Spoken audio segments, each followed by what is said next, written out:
tous, bienvenue sur notre chaîne YouTube. Cette chaîne a été créée dans le cadre de nos TPE. En fait, on avait une production finale à rendre. On avait le choix de la rendre sous la forme dans laquelle on voulait. On a choisi de le faire sous forme de vidéo. Donc en fait, on est des élèves du lycée du Bourget. On est en classe de première. Et moi, pour ma part, je m'appelle Ayadji Farah. Moi, c'est Elsa Tirachi. Et moi, c'est Ine Ferreira. Alors, dans notre lycée, on nous a imposé de choisir une controverse scientifique pour sujet. Donc, une controverse, c'est une question à laquelle on n'a pas encore répondu, mais des recherches scientifiques travaillent sur cette question. Donc, notre problématique, c'est... L'homosexualité est-elle innée ou acquise? Donc, l'homosexualité signifie que l'on est attiré par une personne du même sexe que soi. Signifie que quelque chose est présent chez une personne dès sa naissance et qui appartient au caractère fondamental de cette personne. Ce qui signifie que cette chose a été obtenue au cours de l'expérience de cette personne, au contraire de l'inné.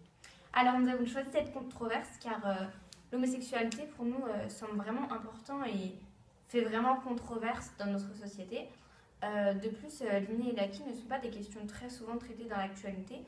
Donc, cela nous paraissait essentiel, d'autant que nous sommes vraiment intéressés par l'origine de l'homme, de ses sentiments, etc.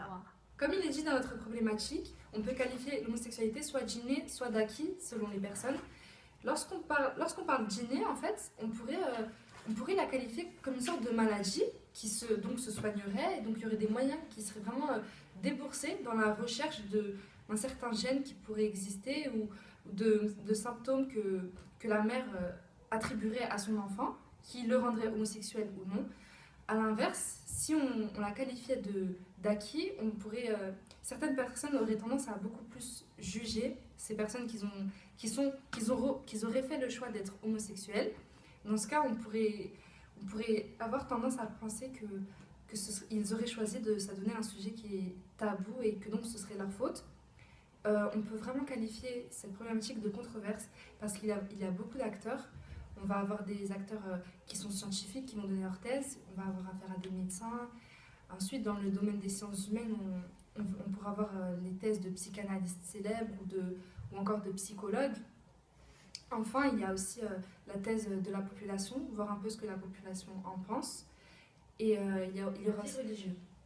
Donc, dans le cadre de cette chaîne YouTube, nous avons filmé beaucoup d'interviews, que ce soit de personnes lambda ou de professionnels. Et nous les mettrons toutes sur cette chaîne afin de montrer notre travail à tous.